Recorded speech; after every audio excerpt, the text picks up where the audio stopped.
Olá, boa noite a todos que nos acompanham aqui pelo Facebook do Agenda Espírita. Hoje é uma alegria muito grande, estou aqui com um grande amigo, Sandro, que vai conversar conosco hoje, bater um papo, né, Sandro? E eu queria convidar, aproveitar e chamar o Márcio para que a gente possa fazer uma leitura inicial, depois a gente faz a prece. Márcio, por favor, você poderia fazer uma leitura para a gente? Vamos lá. Bom, o livro escolhido é o Fonte Viva, né, do Chico Xavier. E a lição 103, Esperar e Alcançar. A esperança de atingir a paz divina com felicidade inalterável vibra em todas as criaturas. O anseio dos patriarcas da antiguidade é análogo ao dos homens modernos. O lar coroado de bênçãos, o dever bem cumprido, a consciência edificada, o ideal superior convenientemente atendido, o trabalho vitorioso, a colheita feliz. As aspirações da alma são sempre as mesmas em toda parte. Contudo, esperar significa persistir sem cansaço e alcançar expressa, triunfar definitivamente. Entre o objetivo e a meta, faz-se imperativo o esforço constante e inadiável. Esperança não é inação. E paciência traduz obstinação pacífica na obra que nos propomos realizar. Se pretendes materializar os teus propósitos com Cristo, guarda a forma da paciência como a única porta aberta para a vitória. Há sofrimento em teus sonhos torturados? Incompreensão de muitos em derredor de teus desejos? A ingratidão e a dor te visitam o espírito? Não chores perdendo os minutos, nem maldigas a dificuldade. Aguarda as surpresas do tempo, agindo sem precipitação. Se cada noite é nova sombra, cada dia é nova luz. Lembra-te de que nem todas as águas se acham no mesmo nível e nem todas as árvores são iguais no tamanho, no crescimento ou na espécie. Recorda as palavras do apóstolo dos gentios. Esperando com paciência, alcançaremos a promessa. Não te esqueças de que o êxito seguro não é de quem o assalta, mas sim daquele que sabe agir, perseverar e esperar por ele. Ótima lição de Emmanuel, né? Bela reflexão, né? E hoje nós vamos trabalhar o tema perseverança, né, Sandro? Então, acho que o tema hoje escolhido pelo Sandro é perseverança, a fé que nos move. Eu acho que a reflexão vem para nos alinhar um pouquinho com o tema, né? O Sandro, então, ele é trabalhador do Centro Espírita Allan Kardec de Campinas, da área dos cursos, né, Sandro? Você atua na parte de cursos, membro da USE Internacional de Campinas, da USE Regional de Campinas, faz parte do departamento doutrinário da USE Estadual e também participante do NEP Eurípides Barçanufo de Campinas. O Sandro aí, ele é divulgador da doutrina há muito tempo, né, Sandro? Em vários meios aí. Então, primeiro, seja bem-vindo à Agenda Espírita e vou convidar a gente a fazer uma prece breve e aí eu passo para você a palavra, tá bom? Com certeza. Convido, então, a todos que queiram fechar os olhos, levar nosso pensamento ao Mestre Jesus, à espiritualidade amiga, que possa nos envolver, nos acalentar. Possamos nós estarmos abertos a receber a semente do amor.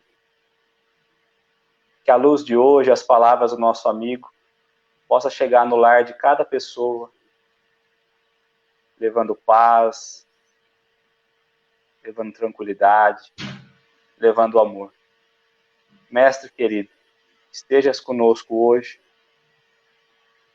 inspirando o nosso querido amigo, nosso querido irmão, que ele possa ter uma palestra, uma fala e uma reflexão que possa trazer muita luz a todos nós. Que assim seja. Sandro, é com você, meu amigo.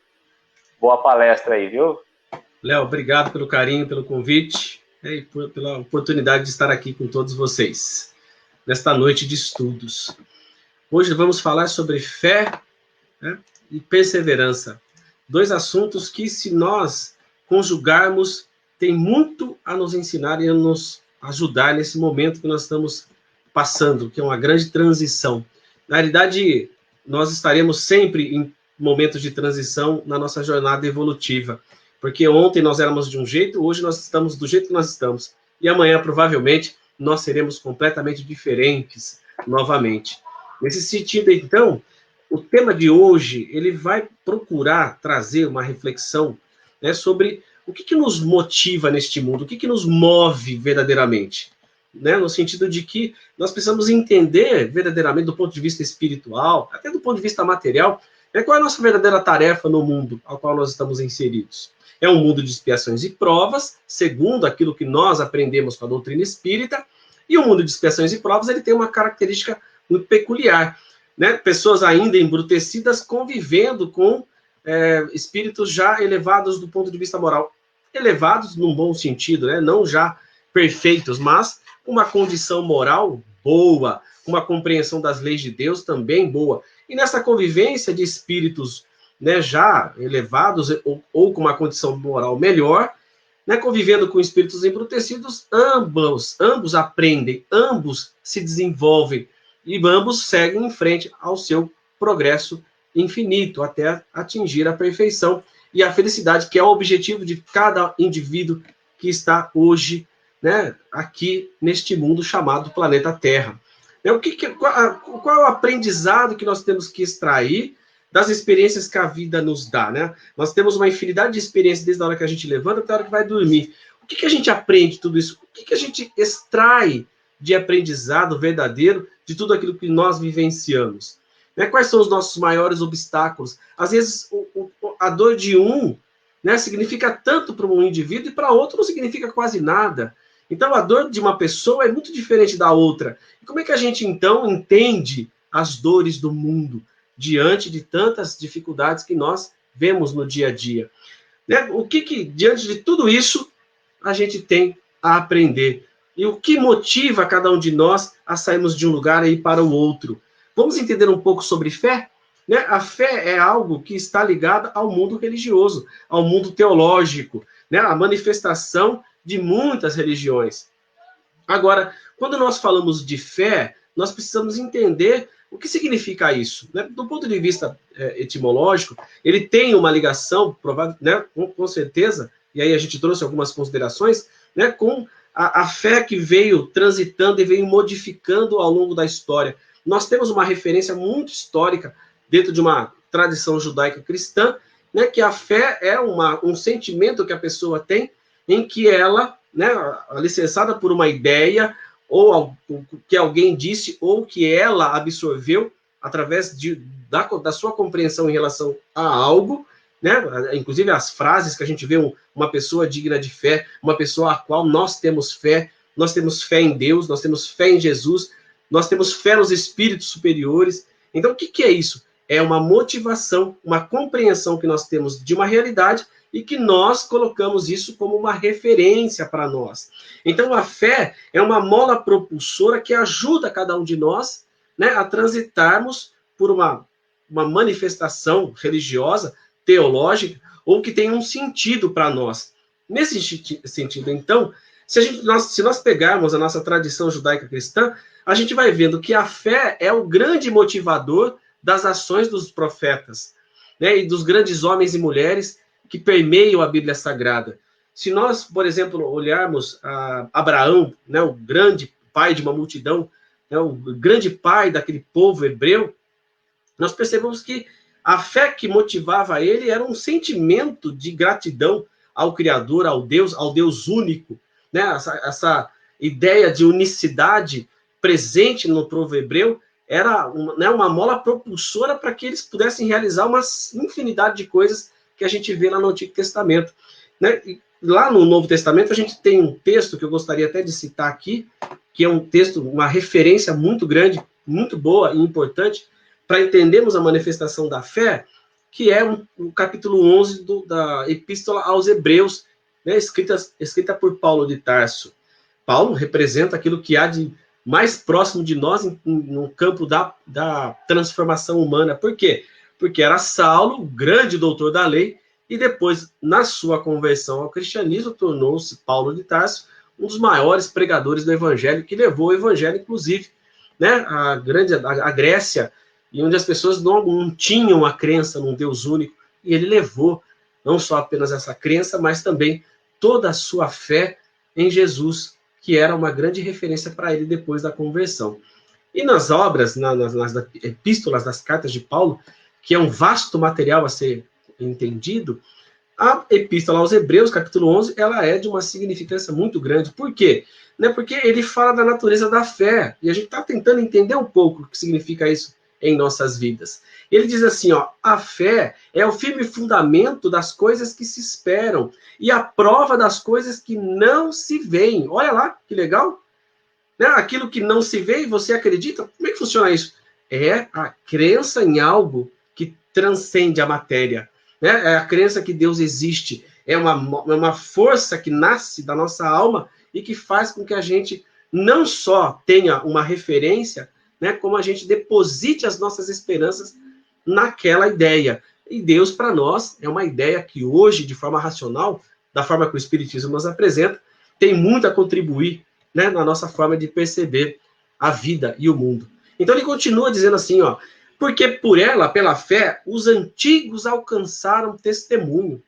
Pela fé, entendemos que os mundos foram criados pela palavra de Deus. Olha que lindo! Então, né, essa força que move os mundos, chamado fé, é a força que move a nossa crença, a nossa forma de entender a realidade. E ele, né, eu trouxe só um trechinho, ele diz o seguinte, de maneira que aquilo que se vê não foi feito do que é aparente. Olha que coisa mais espetacular, isso há mais de 2000 anos. Paulo já havia escrito isso. Né? Ou seja, a fé precisa ser compreendida por nós. E nós, espíritas, precisamos, de uma forma muito geral, claro, né, respeitar a fé que move as religiões de uma forma geral. Por quê? O espiritismo bem compreendido, ele promove uma grande libertação, né, das nossas amarras do passado. Então, nós vamos destituindo preconceito, formas de pensar, né? A gente vai reestruturando a nossa forma de olhar a fé. E a fé, se Paulo trouxe uma percepção da fé que transcende a matéria, imagina agora com a doutrina espírita, em que a gente pode compreender a realidade material a partir da realidade espiritual que foi trazida por Kardec, e que nós podemos, portanto, promover uma grande revolução em nossas vidas a partir da compreensão daquilo que é proposta do Espiritismo.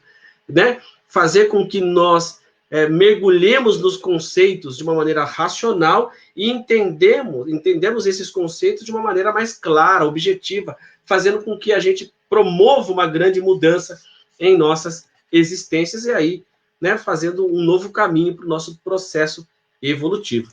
Falando nisso, algo muito importante que nós precisamos colocar aqui, e aí entra nessa compreensão da fé, e a gente só está começando a falar sobre isso, é que cada ser humano, cada indivíduo que transita pelo mundo, materialmente falando e também espiritualmente, está num grau evolutivo diferente. Nós somos diferentes, e essa grande diferença que marca a presença humana na Terra, ela é extremamente válida do ponto de vista do progresso e do aprendizado. Se todos nós pensássemos da mesma forma, qual aprendizado que nós teríamos?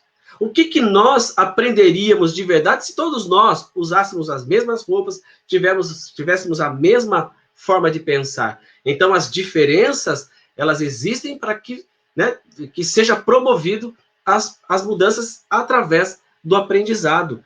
Nesse sentido, então, existe uma questão no Livro dos Espíritos que ela é um divisor de águas nesse sentido. É a questão 115 do Livro dos Espíritos, né, quando Kardec pergunta aos imortais se Deus cria uns espíritos bons e outros maus. Século XIX. Vejamos. Se nós olharmos hoje, essa pergunta é atualíssima. Quando a gente pega os programas de televisão, né, jornalísticos, enfim, tem alguns programas que são bem, né, sensacionalistas, e eles promovem determinadas tragédias o tempo todo, eles ficam repetindo aquela notícia várias e várias vezes, com música, repetindo imagem, e aquilo vai penetrando na nossa cabeça, né? Essa pergunta, ela é extremamente válida para os momentos atuais, porque quando a gente olha o mundo através desses programas, parece que tudo está um caos, né? Será que Deus cria os espíritos bons e outros maus? Porque tem tanta maldade neste mundo ainda. Como é que entender o progresso evolutivo, né? O Espiritismo vem dizer para nós que todos nós seremos perfeitos e felizes. Como é que a gente vai atingir isso? Como é que nós vamos concretizar a ideia do progresso de uma forma prática no mundo? Essas perguntas vêm à nossa mente. E a resposta que os espíritos dão na questão 115 dos espíritos, ela é realmente revolucionária. Por quê? Os espíritos respondem assim, que não, Deus criou os espíritos, e cria, naturalmente, simples e ignorantes. Então, todos nós tivemos a mesma origem, o que nos coloca num rol de igualdade muito grande. Muito bem. Deus cria os espíritos simples, na nossa Constituição, e ignorantes no sentido de destituídos de conhecimento. E lhes deu uma missão. Qual é essa missão? Que cada um de nós temos. Né? Com o conhecimento da verdade, gradativamente atingir a perfeição e a felicidade. Olha lá. Olha como não é uma grande revolução.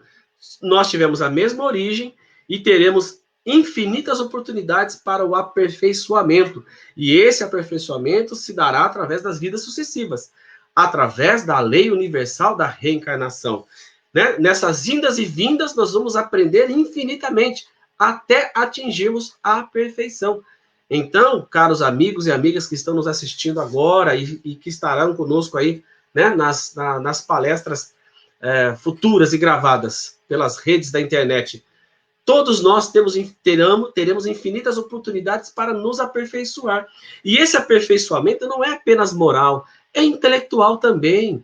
Mergulharmos no conhecimento universal, mergulharmos na cultura universal, tanta coisa a se aprender, a se absorver neste mundo, tanta coisa boa que enriquece as nossas vidas e que estão à disposição de nós, por exemplo, hoje, através da rede de internet, a rede mundial de computadores, nós temos, né, com a pandemia, né, com todas essas possibilidades de conexões que nós temos, nós precisamos ampliar a dimensão do aprendizado. E a internet tem uma infinidade de coisas para se aprender. Então, tudo isso vai fazendo com que, gradativamente, a gente se aperfeiçoe, a gente amadureça, né? A gente mergulhe nesse conhecimento que é libertador. Porque o conhecimento tem que fazer isso conosco, fazer essa transformação, fazer com que nós olhemos o mundo com outros olhos.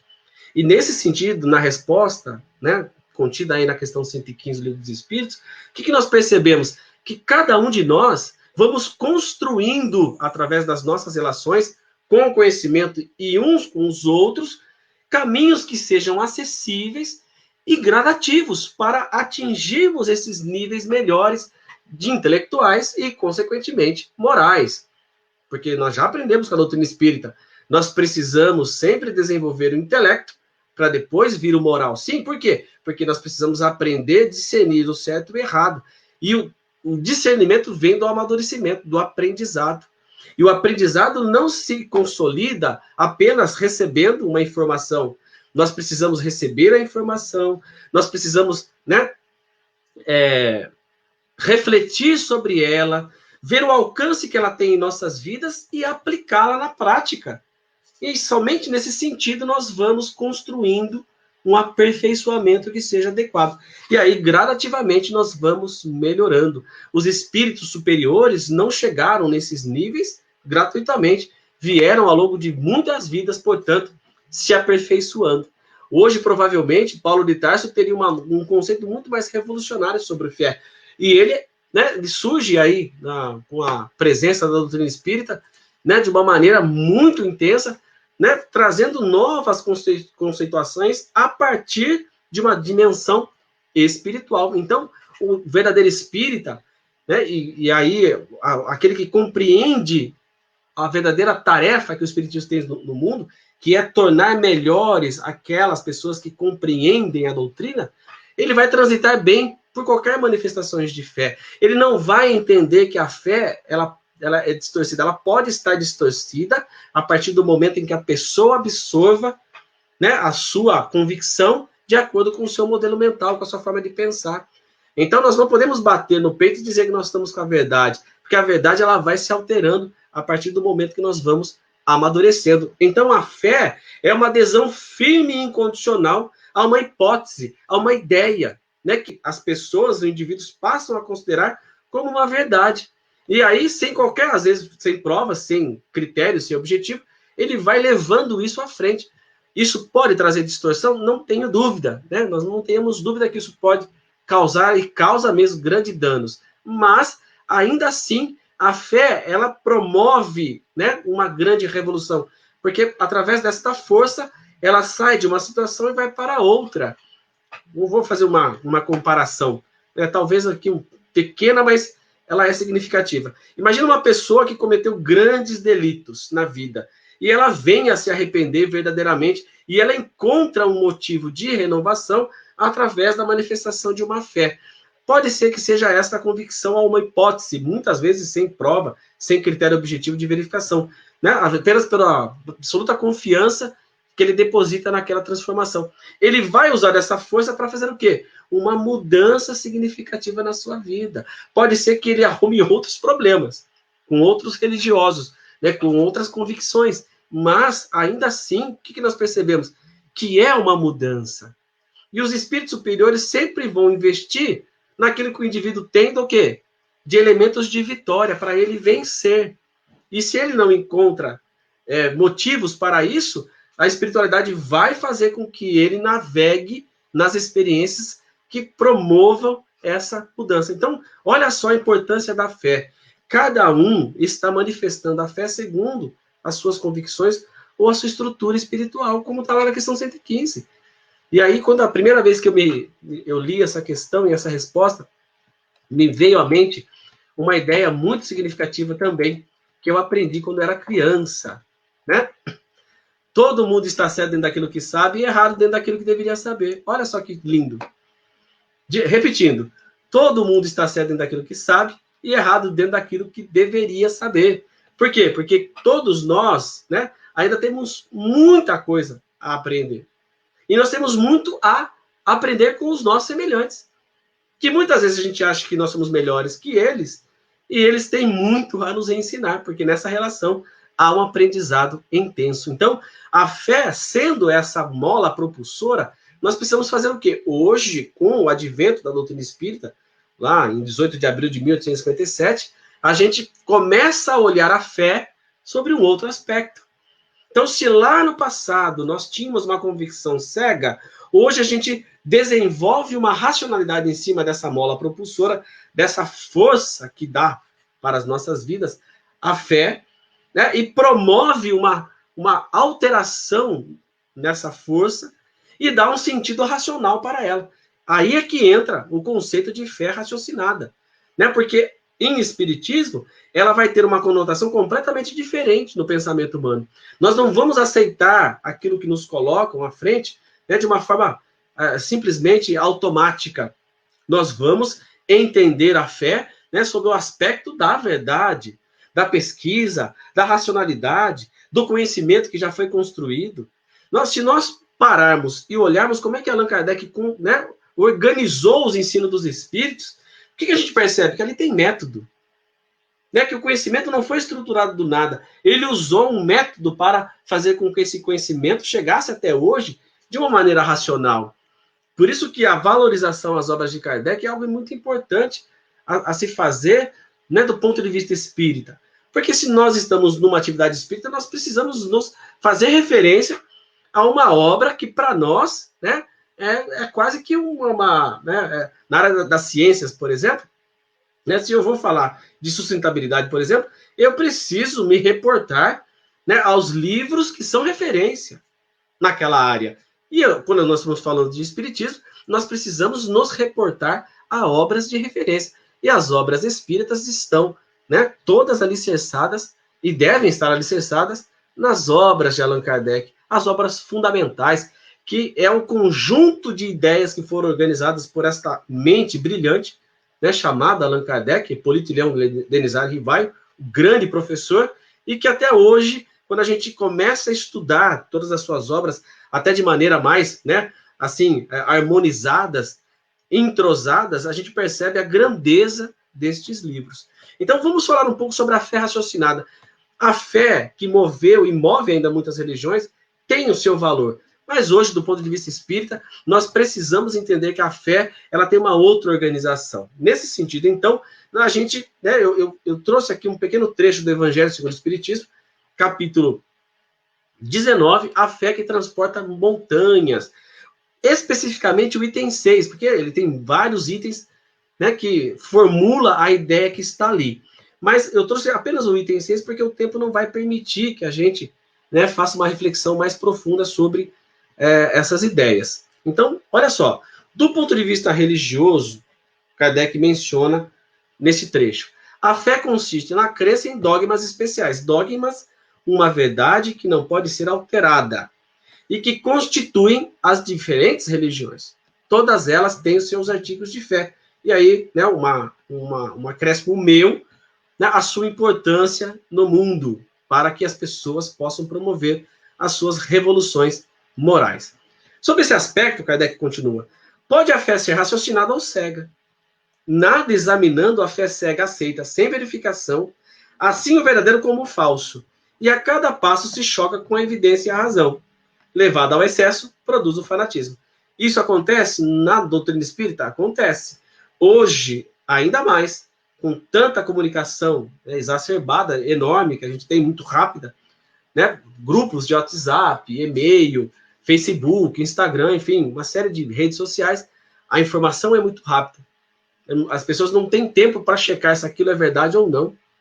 Né? Quantas mensagens nos chegam todos os dias dizendo que aquela mensagem é espírita, e quando a gente para refletir, meditar e analisar, o que a gente percebe? Que aquela mensagem tem muito mais, né, a prejudicar a compreensão da doutrina do que a contribuir. Ah, mas foi Bezerra de Menezes que assinou, foi Chico Xavier, né, foi o espírito de Sócrates. Aí quando a gente pega aquela mensagem, começa a analisar racionalmente, fala assim, meu Deus, que estranho. Tem algumas coisas aqui que falando de física quântica, mas que história é essa? Aí você consulta um físico que é espírita e fala assim, não, Sandro, né, os físicos não estão querendo comprovar a imortalidade ou Deus através da física quântica, muito pelo contrário, eles querem, na sua maioria, né, negar a existência de Deus, porque muitos deles não acreditam em nada. Então, o que a gente percebe? Do ponto de vista racional, a gente precisa colocar essas ideias, né, de uma forma, né, que a gente compreenda o alcance daquelas lições. Porque a gente compartilhar uma ideia que é uma distorção, a gente está contribuindo para deixar as pessoas mal informadas. E aí, o grande problema disso é que uma mentira repetida muitas vezes, ela se torna verdade ao longo do tempo. Então, é uma responsabilidade muito grande. E a fé, né, que não é pensada, que ela não é raciocinada, ela vai causando essas distorções ao longo do tempo. Então, o que a gente percebe? Que cada religião, né, tem a posse da sua verdade e estrutura a sua verdade, e muitas vezes sem olhar aquela ideia do ponto de vista racional. Mas, né, se ela promove uma libertação no sentido de respeitar a criatura humana, respeitar as pessoas enquanto indivíduos na Terra, enquanto cidadãos do mundo, ele vai fazendo com que algumas ideias da sua religião sejam efetivamente vivenciadas. Né? Do que eu estou falando? Se nós pegarmos, por exemplo, Jesus, que é a nossa referência, é o nosso modelo, é o nosso guia, ele nos ensinou a ter uma fé. E uma fé raciocinada, sim. Uma fé que promove uma transformação efetiva no nosso comportamento. Uma fé que, quando a gente olha os exemplos que Jesus deixou, através, né, não só dos seus ensinamentos, mas da prática daquilo que ele realizou em 3 anos, o que nós percebemos? É que isso motiva a cada um de nós que entende e pelo menos aceita aquilo enquanto uma ideia verdadeira, né, como algo inspirador, algo que a gente olha e fala assim, nossa, se eu tivesse passando por isso, como é que seria o meu comportamento? Não seria desse jeito, mas Jesus é uma referência para mim. Né? Se Jesus é uma referência para mim, como é que eu posso, né, não apenas me inspirar, mas fazer com que esse comportamento esteja presente em nossas vidas dia a dia? Aí eu começo a fazer o quê? Um trabalho de melhoramento de mim, do meu comportamento, e eu vou colocando um plano em ação de mudança gradativa, a fim de que aquela inspiração dada, naquele ensinamento, naquele momento, né, possa, por exemplo, servir para que eu, né, no momento em que eu vivo uma dificuldade, eu a vença sempre com espírito de solidariedade, espírito de fraternidade, porque Jesus fazia isso o tempo todo. Então, quando a gente olha tudo isso, e a gente fala assim, nossa, mas então o Espiritismo tem uma fé diferente. Tem, não só diferente, ela é inabalável, né? Porque a gente vai pegar a verdade, e a verdade ela vai sendo alterada de acordo com o próprio avanço da ciência, o conhecimento de uma forma geral, ele vai mudando a verdade, né? Hoje a gente tem um tipo de conhecimento e ele é fragmentado, é claro. Nenhum ser humano consegue deter hoje todo o conhecimento de todas as áreas. Eu conheço um pouco ali, um pouco a colar, eu conheço desta área, eu conheço um pouco daquela área, eu me aprofundo nesse ponto. Então a pessoa é PhD, é um pós-doutor, um pesquisador naquele ponto, naquela área, mas se você for para outras, tem áreas que ele não domina. Então o conhecimento ele é muito profundo, ele é muito grande. Então quando a gente olha a fé sobre o aspecto do conhecimento, que a gente percebe que ele também tem que ser respeitado no sentido de que ele vai sendo alterado a partir da nossa maturidade intelectual e também da nossa maturidade moral. Então, quando a gente lê isso lá no capítulo, um trecho do Evangelho também, segundo o Espiritismo, capítulo 9, bem-aventurados os que são brandos e pacíficos. Quando eles tratam da fé, né, é uma coisa assim que faz com que que cada um de nós, né, promova uma transformação verdadeira no mundo que nós estamos vivenciando, nas relações uns com os outros.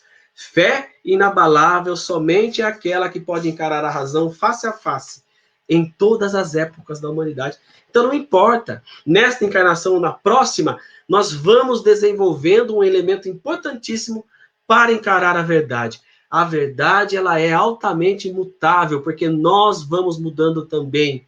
A forma de estruturar o conhecimento vai se alterando, e nós vamos cada dia, a cada semana, a cada mês, a cada ano, reformulando o conhecimento, reestruturando aquilo que a nossa verdade estabeleceu como parâmetro, e a gente vai construindo elementos cada vez maiores do ponto de vista do conhecimento, e aí, quando nós colocamos em prática, nós vamos nos alimentando, nós vamos nos reestruturando para sermos pessoas melhores, né?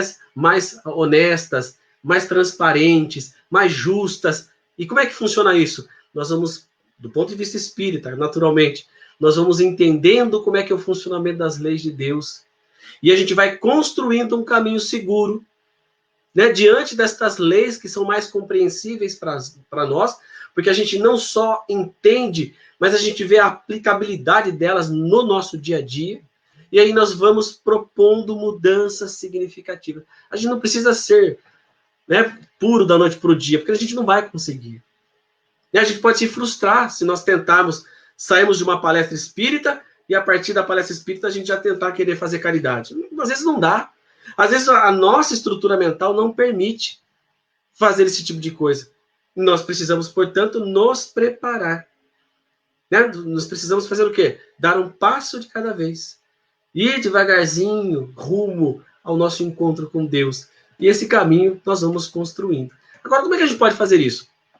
Do ponto de vista da educação, e a educação aqui eu estou falando como um conjunto de técnicas e elementos que ajudam o ser humano, né, não só a se tornar uma pessoa melhor, mas a transitar pelo mundo de uma maneira mais justa, mais equilibrada, né, sintonizado com os postulados superiores das leis de Deus, a gente percebe que uma das formas de fazer isso é o desenvolvimento das virtudes.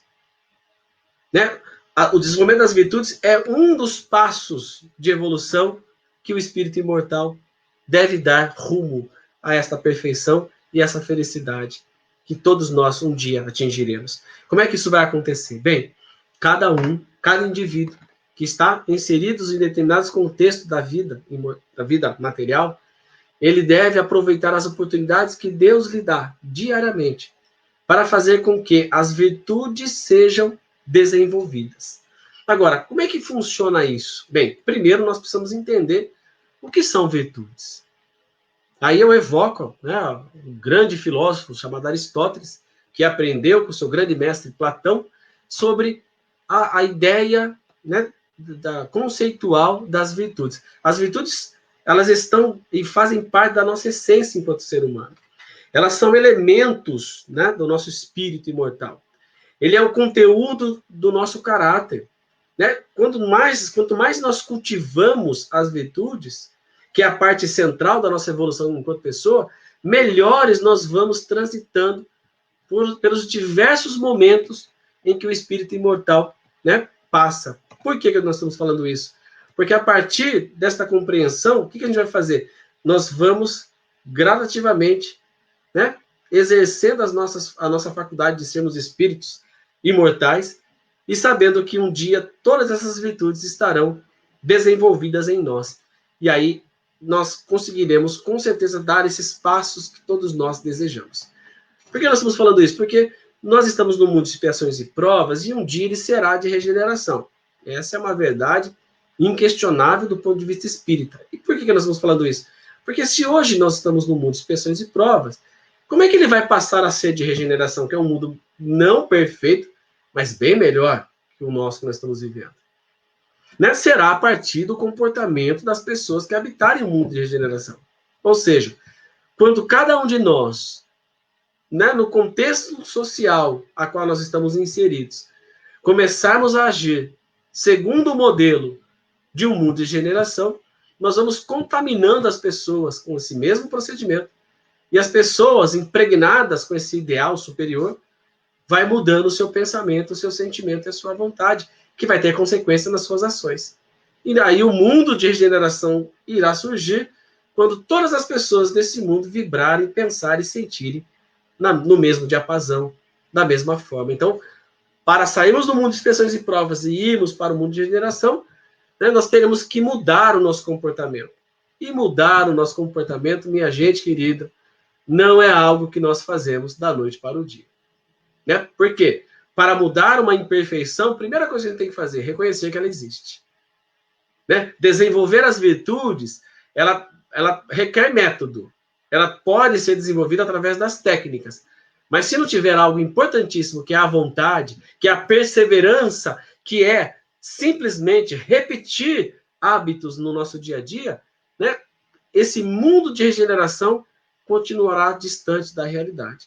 E a gente só vai atingir esses níveis quando a gente tomar uma decisão. Não, eu preciso mudar. Né? Eu tenho esta e esta imperfeição. Então, nesta encarnação, eu vou lutar até o fim da minha vida, né, para diminuir esta imperfeição que eu conheço, que eu a tenho. E eu vou perseguir esta mudança até conquistá-la.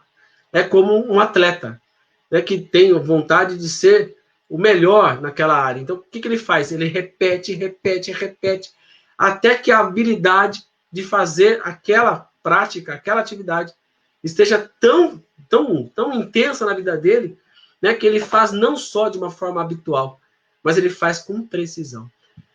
Apesar que a fonte ela é digna de dúvidas, mas existe uma frase de Napoleão Bonaparte que diz assim: a melhor figura de retórica é a repetição. Então, quanto mais nós repetimos algo, melhor nós ficamos naquilo que nós fazemos.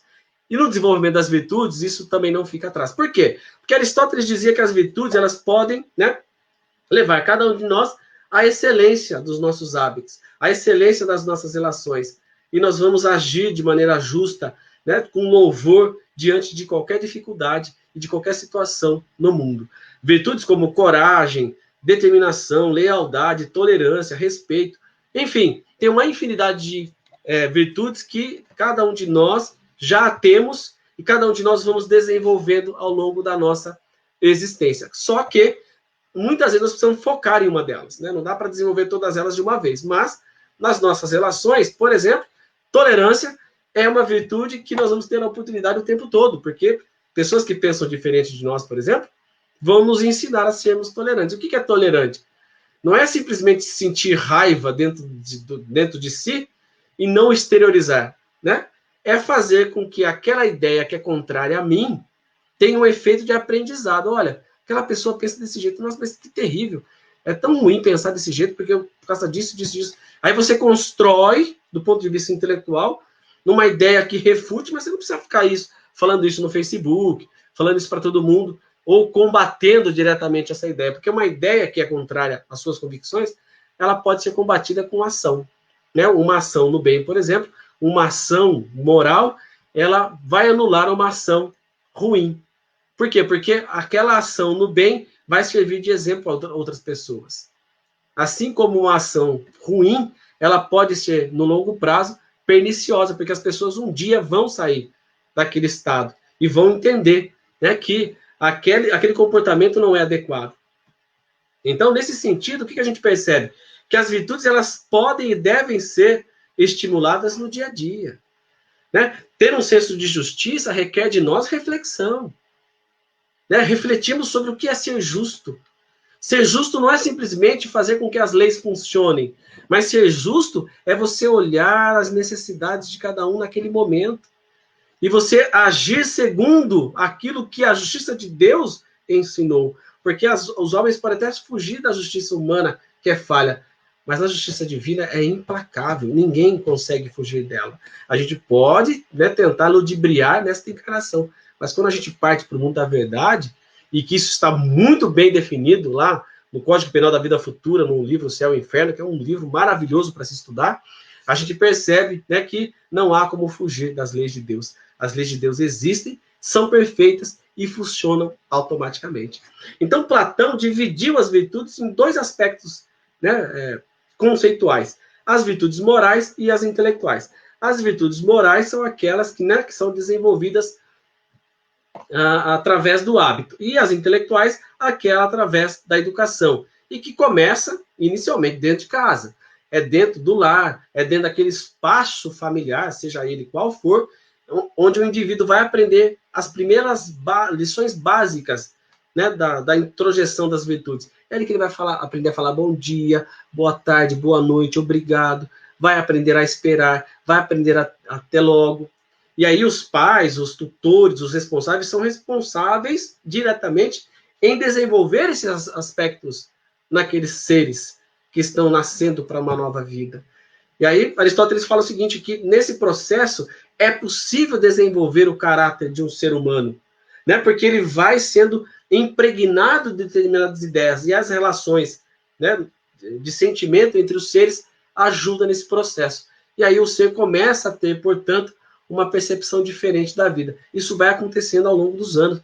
Então, por isso que educar é um processo difícil e que requer de nós uma renúncia muito grande. Mas que o resultado disso, no longo prazo, é algo, né, dignificante, algo realmente maravilhoso. E Aristóteles diz também que as virtudes podem ser desenvolvidas através do hábito, ou seja, quanto mais nós praticamos uma determinada virtude, mais ela se intensifica em nossas vidas. Eu me recordo de uma frase de Emmanuel que ele diz, né, que a disciplina antecede a espontaneidade. Sim, quanto mais nos disciplinarmos, agirmos com tolerância, com paciência, com otimismo, com bondade, né, mais essas virtudes vão se intensificando e naturalmente nós vamos agindo assim nas nossas relações. Mahatma Gandhi não se tornou iluminado apenas naquela encarnação, provavelmente veio se preparando ao longo de infinitas vidas até que ele pudesse reencarnar naquele momento, naquele compromisso e fazer a libertação do povo hindu através, né, da não violência e do amor. Então ele se preparou provavelmente, desenvolvendo muitas virtudes para que ele pudesse exercê-las com grande expressão social naquele momento em que surgiu o grande Mahatma. Então o que nós percebemos? Que nesse sentido nós todos somos espíritos imortais, estamos inseridos nesse mundo, né, para que a gente desenvolva essa motivação de nos transformarmos. O Espiritismo, através dos seus ensinamentos, ensina cada um de nós a transitarmos por esse conhecimento de uma maneira racional, transformando a nós mesmos, provocando grandes mudanças no nosso comportamento. Mas é necessário que a gente queira, que a gente deseje. E para isso, a perseverança, que é, né, na nossa percepção, a virtude mais importante, porque sem a perseverança, nós não vamos conseguir adquirir nenhuma outra virtude. Porque para sermos pacientes, é necessário termos perseverança na prática da paciência.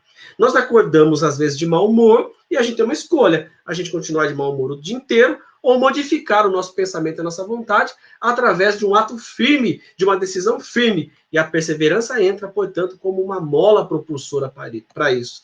As pessoas perseverantes, né, nada freia o seu desenvolvimento. Elas são inabaláveis no propósito que elas querem. As pessoas que perseveram no ideal, elas atingem níveis, né? Às vezes, que a gente nem acredita. Mas por quê? Ela foi tão firme, né? Ela teve tanta constância, né? Num sentimento, num desejo, numa resolução, num trabalho, que ela foi vencendo dificuldades, vencendo incômodos, até conseguir, com êxito, atingir o resultado em que a alma almeja. Imaginem se a gente usar a perseverança para mudar as nossas imperfeições. Não há nada que impeça cada um de nós sermos melhores no mundo que nós estamos vivenciando. É para isso que serve a perseverança. É para isso que serve a fé. É para isso que o Espiritismo veio em nossas vidas. Para que transforme a nossa existência, né? A nossa faculdade de sermos espíritos imortais, de estarmos aqui encarnados em tarefas distintas, exercendo funções muito diferentes uns dos outros, para que a gente possa contribuir com Deus e com o nosso querido Mestre Jesus na transformação de nós mesmos e, por consequência disso, na transformação da própria humanidade. E aí, o sentido de resiliência surge como uma grande ferramenta moderna para mudarmos a nossa percepção vibracional, né? Por quê?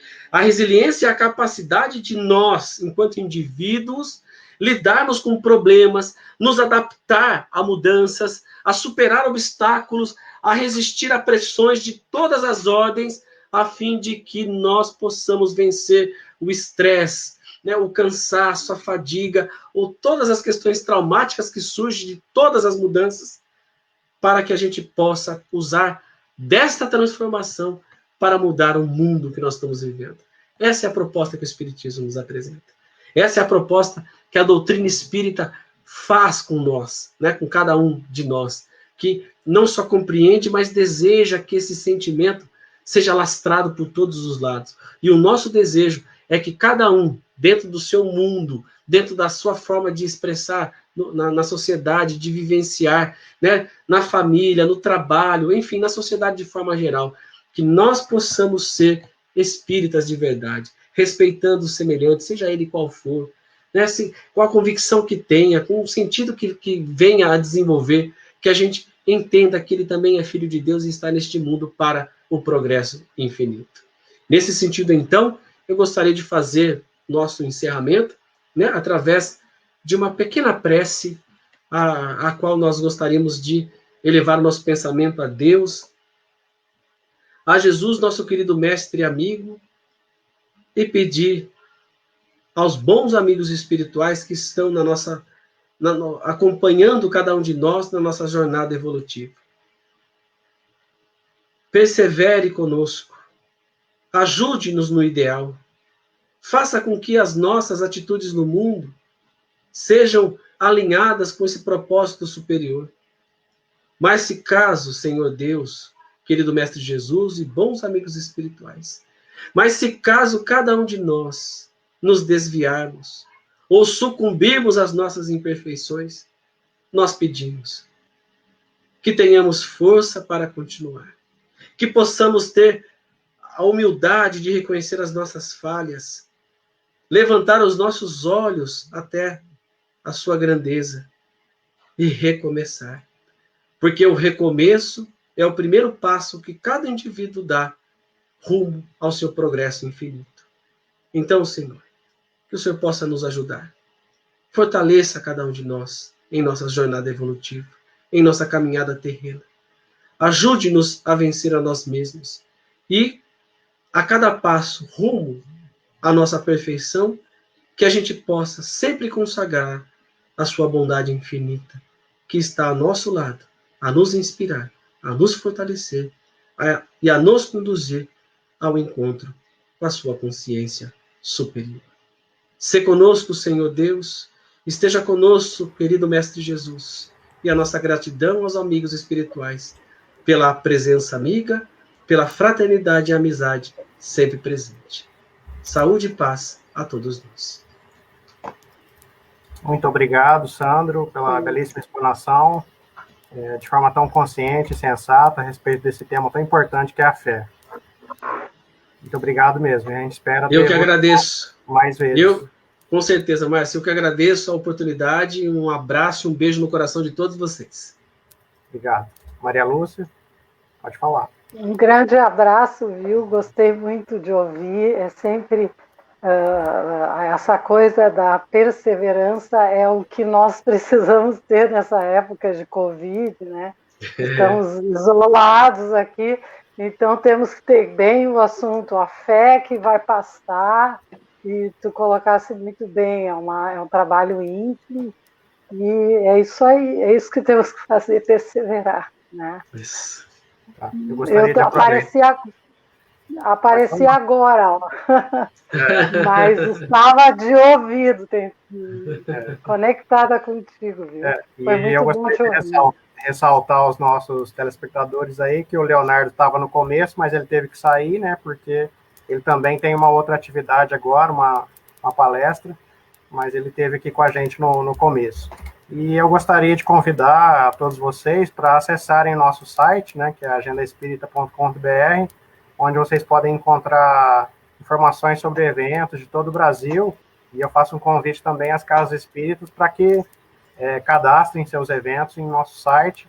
A gente tem uma enorme satisfação de estar divulgando esses eventos, né? A gente divulga não só os nossos, como também eventos de todas as casas espíritas, e fica o convite também ao Sandro, né, para divulgar as suas atividades na agenda espírita. Tá bom, agradeço, Márcio. Obrigado, Maria, pelo carinho e pela presença de hoje. E eu gostaria de agradecer também ao Alexandre de Pederneiras, do Centro Espírita Amigos do Bem. Essa palestra foi transmitida não só pelo nosso canal, como também pelo Facebook do Centro Espírita Amigos do Bem. Muito obrigado ao nosso parceiro, e a gente espera todos vocês na próxima semana. Muito obrigado, uma ótima noite a todos. Boa noite.